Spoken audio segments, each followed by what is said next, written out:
Hello and welcome to another edition of Take Pride in Retirement. Matt McClure here with you, your host, your advisor, your friend, your pal, and your confidant. Thanks so much for being a part of things this time around. As always, this is the show where we help members of the LGBTQ plus community protect and grow their hard-earned money so that you can retire with clarity, with confidence, and with pride. And I am so glad that you are a part of things today. I really do appreciate it. One note here off the top.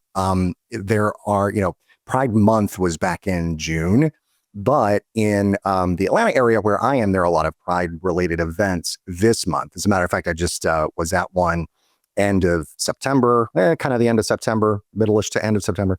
And now I have two Pride events coming up this month. I'm going to be at West Georgia Pride in Carrollton.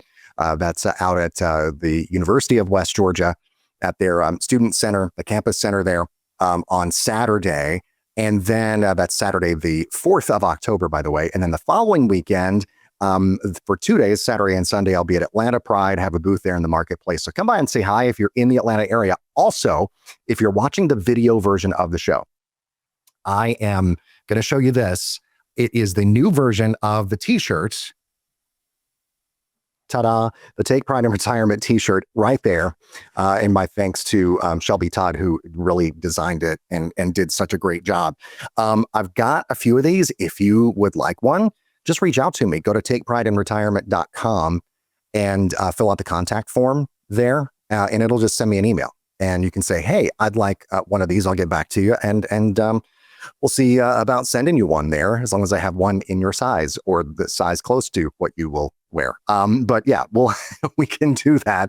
Again, takeprideinretirement.com is the website.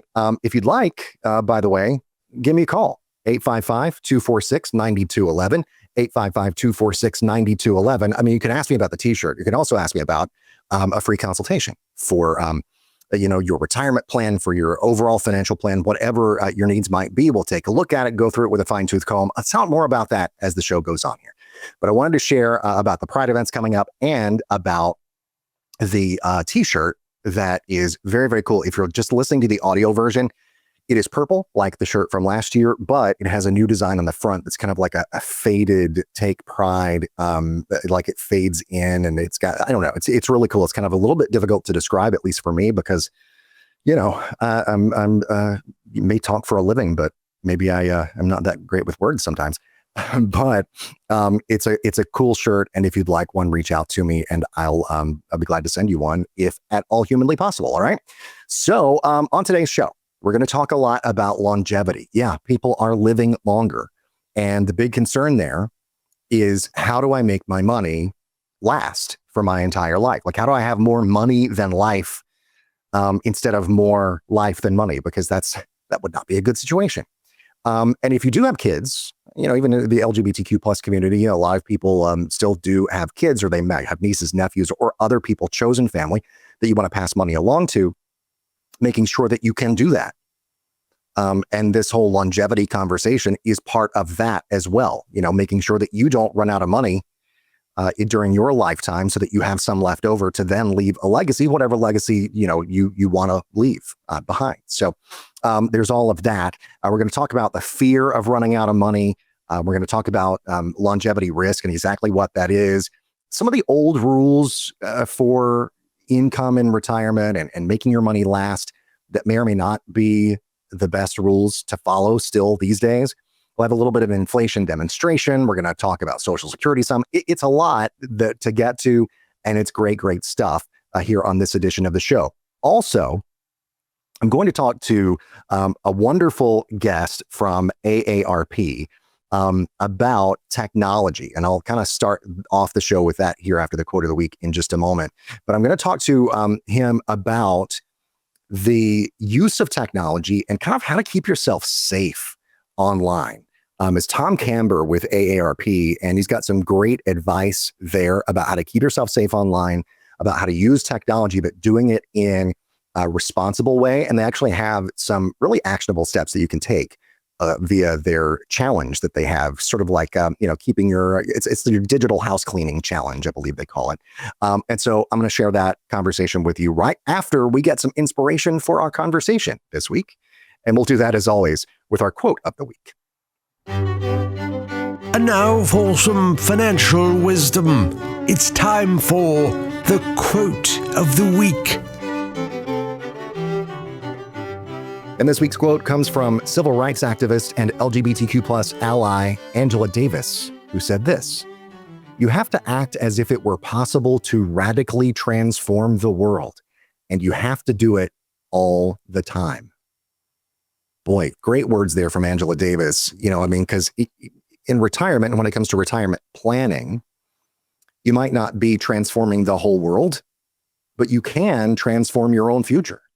You can transform your retirement years. You can transform your life in general. And you can do that one informed decision at a time. And are you going to make mistakes along the way? Yes, we all do. We all screw up. That's just how life goes, But at the same time, working with a professional on your financial future, helping you control the things that you can control. And yeah, you can control your financial future no matter what your situation is. As I always say, no matter who you are, where you come from, who you love, how you identify, or how much money you have, you deserve a retirement you can take pride in. And that is what I love to do for people, is give them that confidence that they can have that retirement that they can take pride in. And no, you may not be changing the world with that action. This day and age, it can feel overwhelming, all the things that are going on in the world. And so, believing though that you can change the world and act as if that is possible is great. And that's great advice there from Angela Davis. But when we take that and apply it to your own personal life and your situation, your financial situation, control the things you can control, basically. She just has a lot more eloquent way of saying that than I do. And yeah, it's pretty straightforward. Control those things that you can control. And if you have questions, if you have needs, if you have concerns, contact a professional like myself. I'm the fiduciary in my financial advisory work. I have to act in your best interests. And so that's what I love to do. So 855-246-9211 is the number, 855-246-9211, or you can go to the website, takeprideinretirement.com. Once again, takeprideinretirement.com.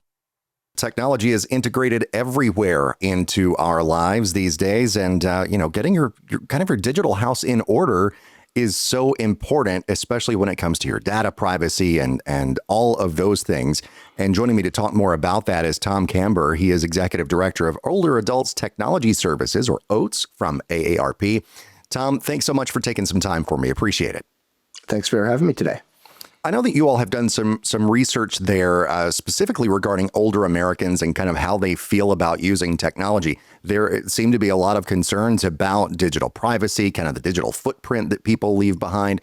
What does your research really show there as you kind of get into the numbers? Well, the two big trends are, on the one hand, a lot of older folks are really using technology a lot. The device ownership has gone up. Online subscriptions have gone up. People are, more than 2/3 of older adults are using technology and getting a lot of benefit from it. But what we're finding is that people are not doing the kind of back-end maintenance tasks that make sure that everybody's able to stay safe and protect themselves. And so we did a survey recently and found that 2/3 of people over 50 that responded have not saved any digital documents anywhere securely. And when we asked why, they said they just weren't quite sure how to do that. And many of them just hadn't gotten around to it. Yeah. And it's super important. I feel like maybe the more time goes on, I feel like sort of anecdotally anyway, the digital divide gets narrower and narrower, but there still seems to be a pretty big gap there, according to this research, people not really knowing how to back up those documents and things. What are the kind of things that technology can help people with, that older Americans might not be taking advantage of? I know you sort of alluded to a couple there. Well, there's really a silver lining here with the technology, because the thing it allows us to do to begin with, it allows us to do a much better job of storing our information and keeping it in an organized way. I know when I was a kid and was growing up in a household of older folks, we had a lot of documents stored in boxes in the attic and files in the basement. And when there's a flood or there's a problem or you need to get your hands on things quickly, it's really a nightmare. Well, the digital era gives us a chance to store things and put them securely in a online folders. It allows us to keep those documents indefinitely, and most importantly, allows us to protect them with passwords and also grant access to other people in our family or even caregivers if we need medical support. And so there's just a lot more in the tool chest for us here these days. And frankly, for people, imagine, for example, that you become ill, you need to share your health documents in terms of your insurance or your treatments or medications. If you set up the proper access for things like that, it really allows you to focus on getting better instead of worrying that people are not able to get the information they need. Yeah, it does just make things so much easier there. And so what can people do? I mean, older Americans especially, what are maybe some steps that they can take to make better use of technology, but, and really to, put their digital house in order, I guess? Well, we took it right to as a real we took it to heart when people said they had a hard time getting started, and so we put together a website specifically devoted to this. It's a page. It's called the Digital House Cleaning Challenge, and we created the site. It's on seniorplanet.org/digital house cleaning, and what we put on that page is just a 5-day challenge. It's a five steps. They're designed for older adults, and they don't require any special technology, knowledge, or skill, and everything is free, right? And so the first day when you go there, the first step is to look at your app permissions, and that really asks you to take a look on your phone and see which apps you're using and consider how those apps are set. You can actually go to the settings and you can change who they're allowed to share information with to limit that so that you're not being tracked all the time. A second day focuses on password management and helping you sign up for password manager software if you want to use that. A third day focuses on your social media, which is really important for us these days. You've got who has access to your social settings and your posts. And then finally, we focus for 2 days on digital documents, how to store them, and how to use a digital vault, which is a new technology that allows people to have more security for those documents and to share them more intentionally. Yeah, that's great too, that it really it is kind of this proactive thing on AARP's part, and on this, if you take this challenge, you get those reminders every day to take that next step, and I think that really should be helpful to a lot of folks as well. Yeah, that's right. It's meant to be one of these things. We all know that there's stuff we should be doing in our lives that we put off, right? But if you do it with a friend or you get somebody to remind you, that often is all we need to get us started. And once you're doing it, it actually goes pretty well and pretty fast. And we've got a hotline set up for people. And we also have those reminders, as you mentioned. You can sign up for your email reminder every day to get you coming back to it.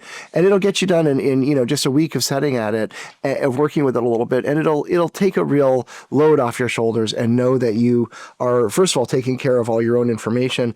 And also it means that you're not likely to be a burden to other people if something goes wrong and you haven't prepared all the information that really kind of needs to be there. Yeah, just a lot of peace of mind for folks. And, really just getting this done, I think, is so important. And as you say, getting started is kind of the biggie here. If you take that first step, you really go a long way toward getting your digital house in order. And remind us once again of that website and maybe where people can go to find out more. Yes, it's seniorplanet.org/digital house cleaning. Digital house cleaning is all one word there. So just seniorplanet.org/digital house cleaning. And when you go there, you'll see all the information right on the page. It's easy to access. And remember, there is that hotline. It's very helpful sometimes to just pick up the phone and call somebody if you have a question. So we've set that up as well. And AARP supports all of this. So it's really designed to be really appropriate for anybody over 50. All right. Very good. Well, Tom Kamber with AARP. He is the Director of Older Adults Technology Services, or OATS, there at AARP. Tom, thanks so much. Really do appreciate your time once again. Thanks for having us today. All right, so on to kind of the meat of the show here, and we're going to talk about the fear factor. And no, I'm not going to make you like eat scorpions or put your, hand in a fishbowl full of spiders or anything like that. Not that kind of fear factor. I'm talking about the fear of running out of money. And we've seen survey after survey after survey over the years that have shown this. So, I would cite one particular survey, but there have been multiple ones that show that retirees, pre-retirees fear running out of money even more than death itself. I mean, it's just a fact of the, concern that people have for running out of money. And it's not as if it's not as if things have changed so much in necessarily people's attitudes toward the actual planning process. I think people have always sort of, by and large, been overwhelmed by the planning process for retirement and been, kind of just, I don't know, a little bit scared of that, a little bit scared of the planning process, but they're scared even more of running out of money before they run out of life. And so we've got a couple of different stats here to share with you. Gen X is actually the generation that leads the way in their fear of running out of money. 70%, according to Investment News, say that their top financial fear is running out of money. That's compared with 66% of millennials and 61% of the baby boomer generation. 45% of workers ages 50 and over list outliving savings and investments as their greatest retirement fear. Among retirees, that's 32%, the greatest retirement fear. That's from the Transamerica Institute. And 62% of older adults have already cut spending on essentials like groceries and medical care due to rising costs. And that's from NRMLA, that particular stat. And so, this is, it's a concern. It is something that we, need to not just be Debbie Downer about and be like, oh, well, I can't, I'm just scared of this. I can't do anything about it. No, you can if you plan. I mean, for LGBTQ plus retirees, especially, that fear of running out of money can even be more pronounced. I mean, we often face unique challenges. A lot of the times, higher healthcare costs, a greater reliance on personal savings, the responsibility of supporting chosen family members or those chosen family members supporting us. And so without a plan, our dollars and cents can disappear faster than you would like. And so, extending your retirement, this is kind of crazy. Extending your retirement by just 5 years raises the chance of depleting your savings by more than 40%.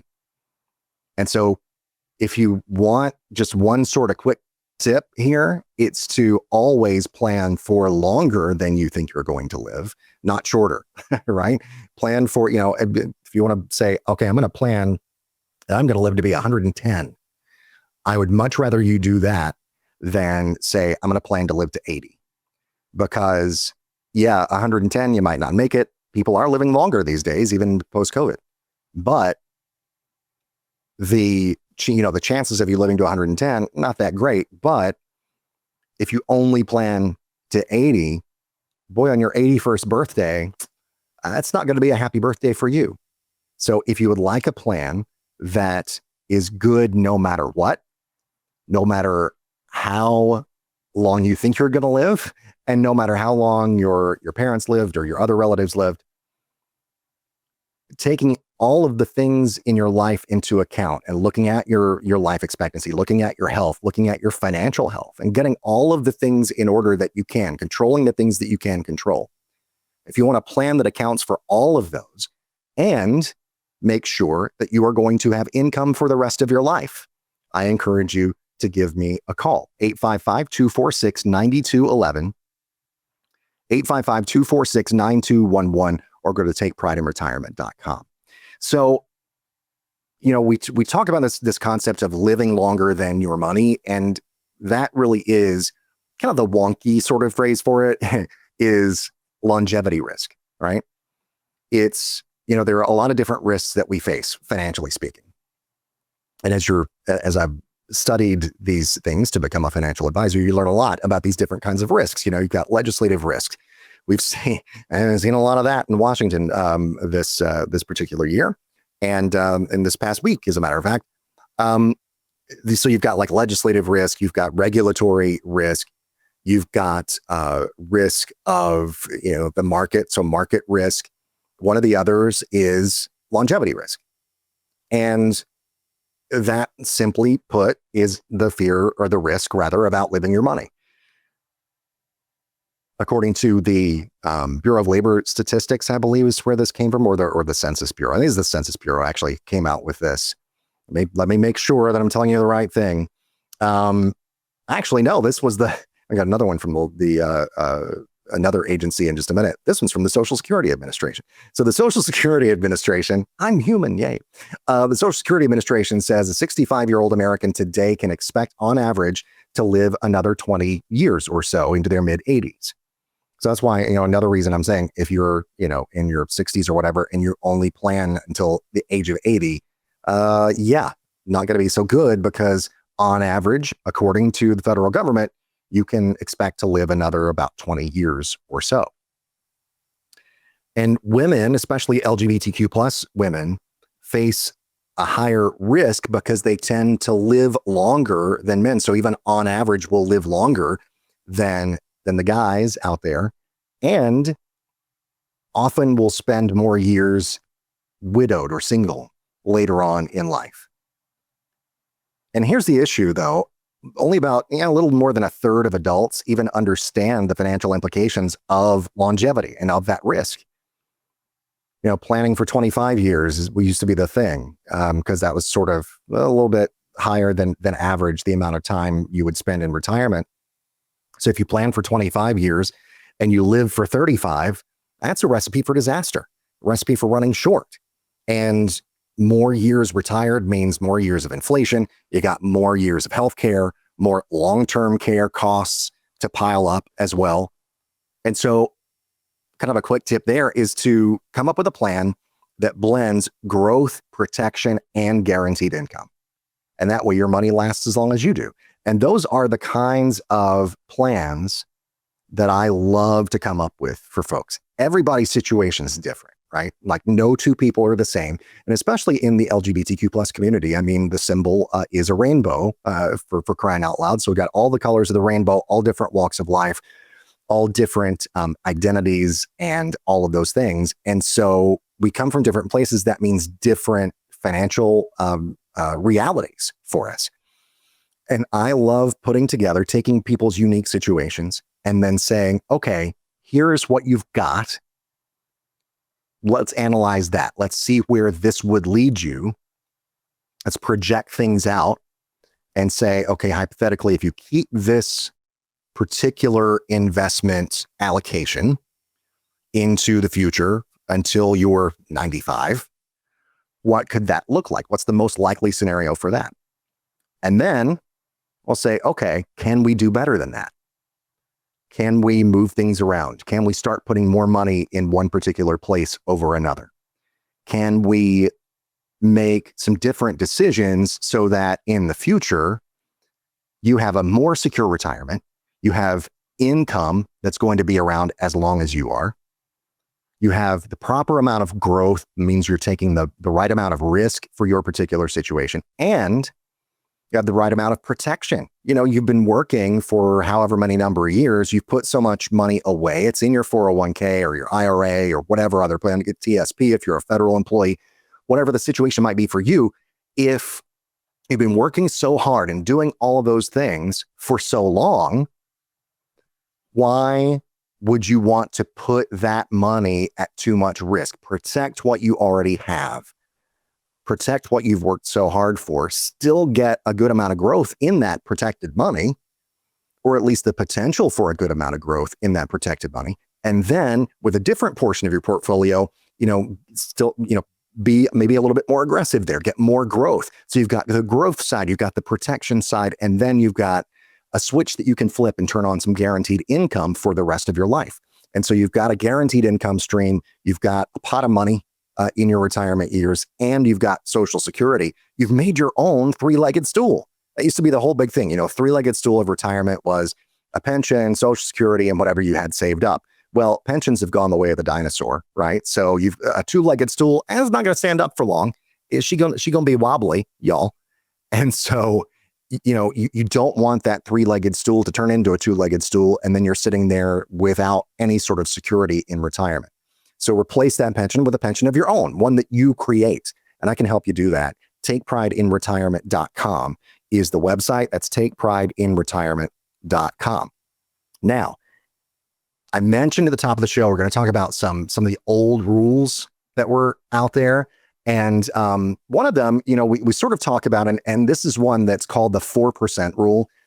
I think of it today more like the 4% guideline or suggestion, maybe idea. I don't know. But you've probably heard of that if you thought about retirement planning or retirement income, if that's been on your radar. Lord, I just got a Britney song in my head, on my radar. But if that's been on your radar at any point in time, you've probably heard about this 4% rule. And it's the old guideline that says you can withdraw 4% of your savings each year in retirement and be okay. The idea sort of being, 4% to get to 100, like 4 goes into 100 how many times? Thank you in the back of the class, 25.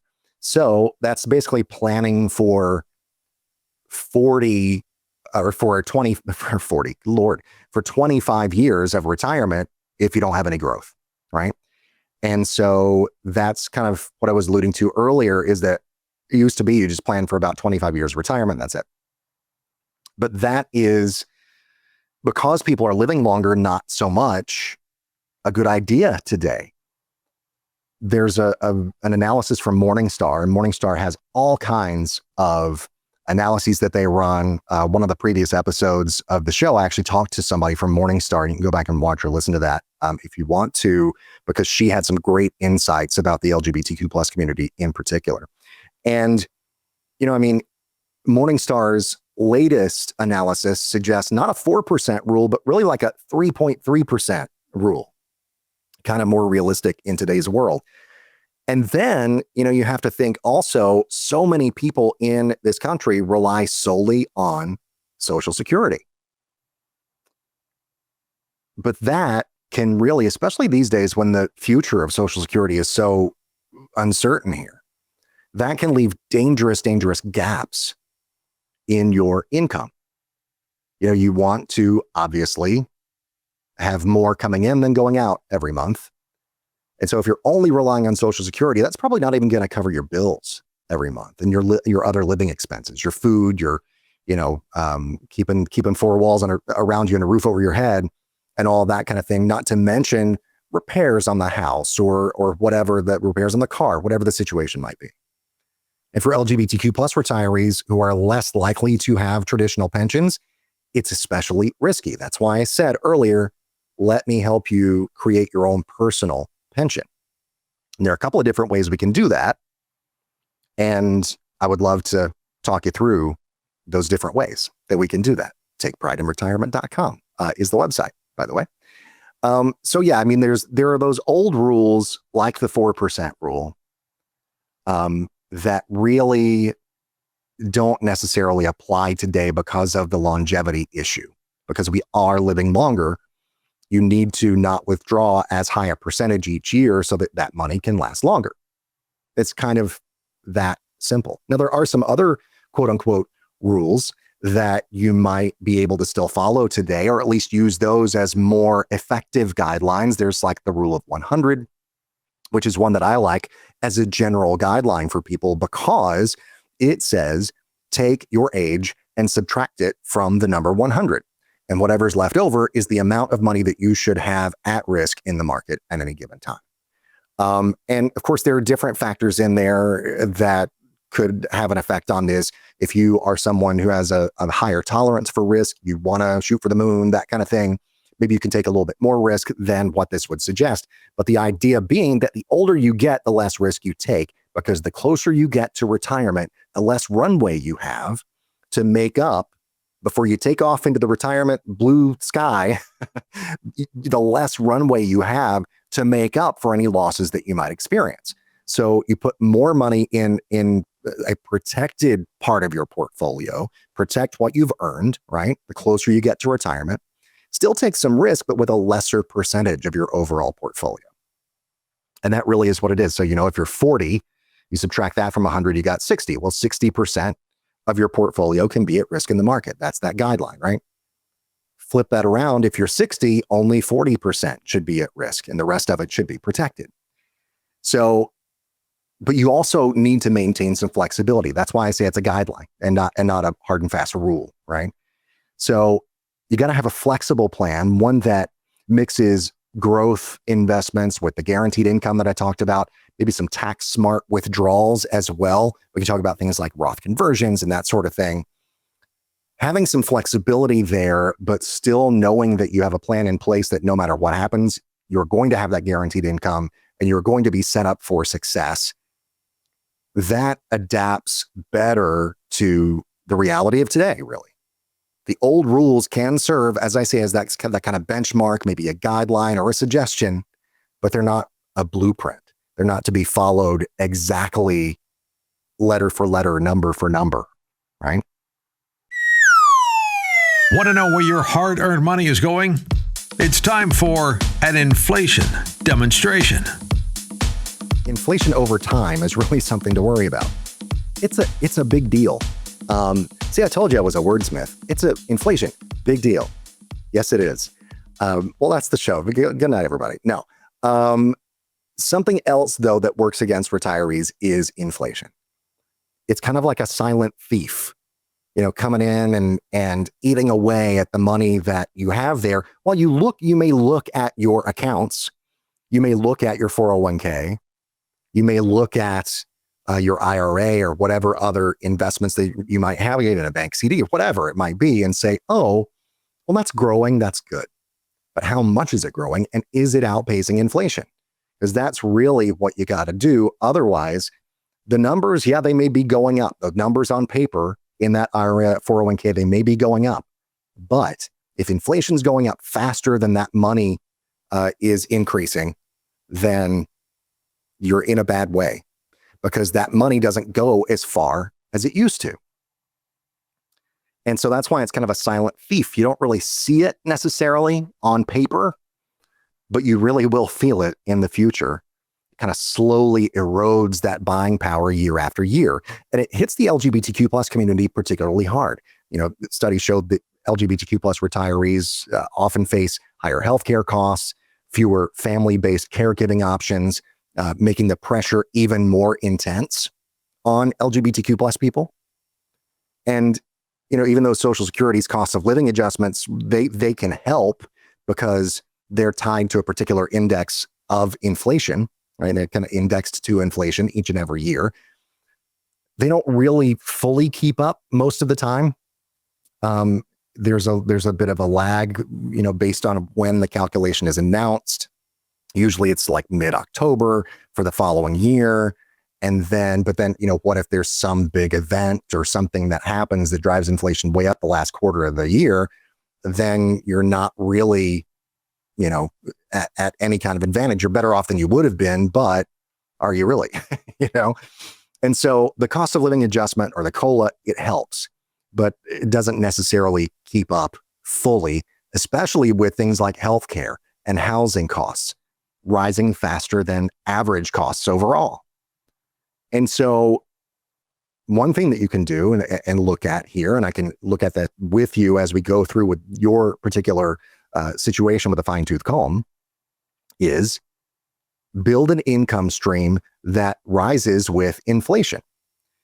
There may be a particular type of indexed annuity, a fixed indexed annuity, or a growth-oriented asset with some downside protection. And that way you're not falling behind. You do have something that is tied to a marker of inflation that goes up, or you have something that, based on the growth and the underlying asset, goes up. That is a possibility. And some of those things can be guaranteed. Some of those things cannot be guaranteed because they might be more market-based or whatever. Point is, there are options. And that's what I like to give people, are options. It's not like you just go into, when you go to a restaurant, some places are like, if you've ever been to a certain cheesecake place, they hand you the menu and it's like it's a novel. It's War and Peace. They said they plunk it down on the table in front of you, and you're like, oh my gosh, it'll be 3 hours before I know what I want to eat because there are so many different options. That is the opposite of, you go into a restaurant and there are 3 things on the menu, and you're like, well, okay. Or you go into a restaurant and it's one of those prefix menus, and maybe you've got a couple of choices for the entree, but it comes with the same appetizer, the salad, and dessert. Everybody gets the same thing. But maybe you have a little choice for the entree. That's it. That's the only flexibility you have. That's not the way I like to work. I also don't like to overwhelm people with the War and Peace novel, down on the table in front of them. But I like to give you as many options as possible, the ones that I think are best for you based on research that I do, based on the education that I have, and all of the things that I have done to get to this point in my life. And so that is kind of, in a nutshell, what I like to do for people, is give you the options so that then you can be confident that A, you understand what in the world is going on with your retirement plan, and B, you're comfortable with your retirement plan going forward. You are confident, you are more secure, you have all of the things that you need to not only survive in retirement, but thrive in retirement. And that is my goal, no matter who you are, where you come from, who you love, how you identify, or how much money you have. TakePrideInRetirement.com is the website. The consultation, by the way, free, absolutely free of any cost. There is no obligation. TakePrideInRetirement.com. All right, so I talked about Social Security briefly, and I wanted to just briefly kind of come back to something on Social Security here for a moment. It can be the backbone of people's retirement income, and I think too often people rely solely on Social Security, as I said earlier. But to get the most out of it, you got to know some of the rules. And I am, by the way, an RSSA. That's a registered Social Security analyst. I have particular tools in my tool belt that can analyze your situation. We'll take your earnings record directly from the Social Security Administration, plug in the numbers and your information, your life expectancy, and all of the things, and then come up with the optimized plan that is best for you. Could it be waiting all the way until age 70 so that you max out your benefit? You delay taking your benefit from Social Security until age 70, that you get the maximum monthly benefit that way. Full retirement age for most people right now is going to be 67. For most people who haven't retired yet, is going to be 67 at the current time. You wait beyond that, age 68, 69, 70, you get basically an 8% increase in your monthly payout, your monthly paycheck, your monthly direct deposit, however you want to think about it, each and every year that you delay. There's no point in waiting beyond 70 because it doesn't go up beyond that point. But is it always the case that age 70 is the best option? A lot of times, maybe it is, especially if you have a long life expectancy. But if maybe you have some health issues, some concerns there, or if your people just don't live as long, then you might want to look at that and say, maybe, okay, well, my life expectancy not quite as long as maybe some others, not going to live to be 150. So maybe I should, take at full retirement age. Maybe I should take my benefit at 68 or 69. It can be different for everybody. And even people with similar financial situations based on life expectancy and other factors can be completely different. And so what you want to know too is some of the other different rules and regulations that go along with things. You've got spousal benefits there. You've got survivor benefits. Those are especially important. And an ex-spousal benefit. If you were married for at least 10 years and you're currently single, you can potentially claim and get up to 50% of your ex-spouse's current benefit amount. It doesn't affect them at all. Doesn't have any impact on their benefit. It could be, though, that you could benefit, especially if you were the lower earner of the two during the time that you were married. And so it wasn't really, this is the other part too that you got to remember. It wasn't until fairly recently that LGBTQ plus couples even had full and equal access to those benefits. Claiming strategies like delaying benefits, as I was mentioning, maximizing spousal options, or filling in those 35 highest earning years can mean tens of thousands of extra dollars over a lifetime. What do I mean by those 35 highest earnings years? Well, those are the ones, those are they or them or something. The 35 years of your highest earnings are the ones that the Social Security Administration will use to calculate your benefit. And so you want to make sure that you have at least 35 years of work experience, that you've had income, and you don't want any zeros in there. It's kind of like in school. Well, if you make a 100 on your quiz one day and then the next day you make a 0, that's only a 50. You don't want the zeros in there because they do count against you. And so if you make sure that you have 35 years of income at least, and that you earn as much as you possibly can during those years, then you really can see tens of thousands or maybe even more of extra dollars over a lifetime, just by understanding that. Just by understanding, I can delay my benefit and get a higher monthly amount, or I'm eligible for potentially up to 50% of my spouse or ex-spouse's benefits under certain circumstances. And then survivor benefits as well. If you have a spouse and you're both getting Social Security, that one spouse passes away, let's say they are the higher earner of the two, so they're getting the larger Social Security check every month. You keep their benefit that basically sort of passes down to you in a way. You keep the higher benefit of the two, regardless. If you're the higher earner, you keep your benefit, your spouse's benefit goes away.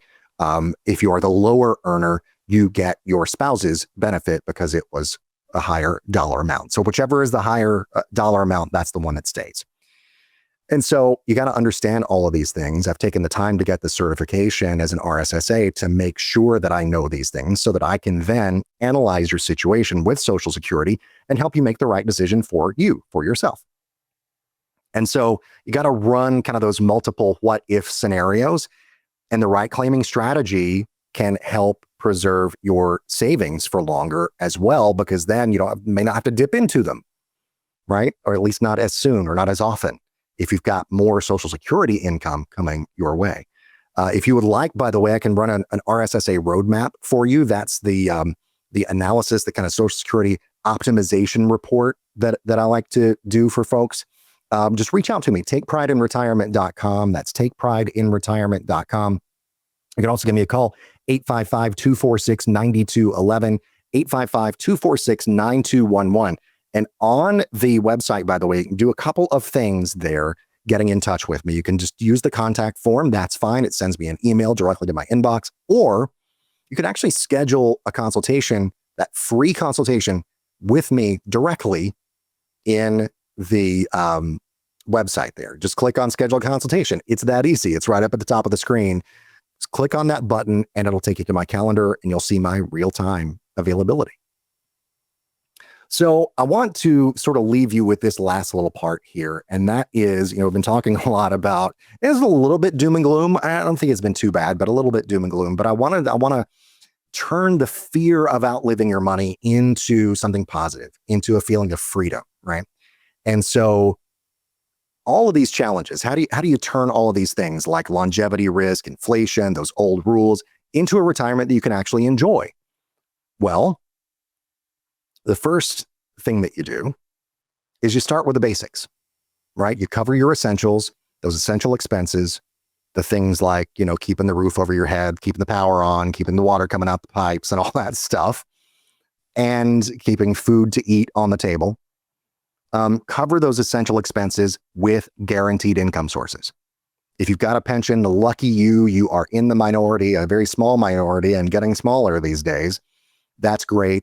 If you've got a personal pension, or if you want to create one, contact me because I can help you create one. And then Social Security, of course, as well. Use your portfolio, so your investment portfolio, for growth and then for any sort of lifestyle extras. things that you want to do, a big trip that you want to take. You want to go on a tour 6 weeks in Europe. Wonderful. Do it. Take that out of your investment portfolio, perhaps. But you've got, you can do that because you've got these guaranteed income streams that are paying all the basics. So that's number one. And the key is to have it all down in writing, to have a plan that is in writing so you know what is going on. You have that confidence to say, I have this plan. It is here in my hand in black and white on this paper, or it's on a PDF on my computer, whatever the case may be these days. But get a written plan, because it doesn't just map out your money. It can restore peace of mind. And that's the best gift that I love giving people, is peace of mind. When I come up with a plan for folks and I can a lot of times just sort of see the light bulb go off and they're like, oh yeah, this makes a lot of sense. Can see the smile come up on their face, And so that peace of mind is worth its weight in gold or, platinum or whatever other precious metal. And for LGBTQ plus retirees, by the way, who often have unique financial challenges, unique family dynamics, the clarity of that written plan can mean the world. It really, really can. And I know that from the experience of working with a lot of different folks now who didn't have a plan in place or thought they had a plan because they had accounts, but they didn't really have a plan. And then for a lot of them, had to, of course, make changes along the way. And that's that flexibility piece. You got to be flexible. You got to do regular reviews. And you've got to make sure that you have confidence in your retirement so that you can take pride in your retirement. So let's turn the uncertainty into confidence. And let's turn that fear into freedom. So, longevity risk doesn't have to be a risk. It can be a gift, right? It doesn't have to be a financial burden for you. The key really is to make sure that your income lasts as long as you do, at least. And by blending that guaranteed income, flexible savings, and strategies that can adapt over time, like I was just talking about, you really can enjoy retirement without second guessing each and every dollar. You don't need that stress. You don't need that worry. What you do need is a plan. And I can help you get a plan in place so that you can have that retirement you can take pride in. Again, schedule that free consultation. It's takeprideinretirement.com. You can see my calendar there by clicking on schedule a consultation. Takeprideinretirement.com, or call 855-246-9211, 855-246-9211. Well, that is going to do it for this edition of the show. Thank you so much for listening. Really do appreciate it every time. I say it because I mean it. All right. Really do appreciate you taking the time, because I know how precious your time is. And, if you're on the treadmill or if you are just, riding around in the car, whatever you might be doing, hanging around the house, doing some cleaning, I thank you for spending a little time with me. And again, as I always say, take pride in yourselves and take care of each other. We'll see you next time.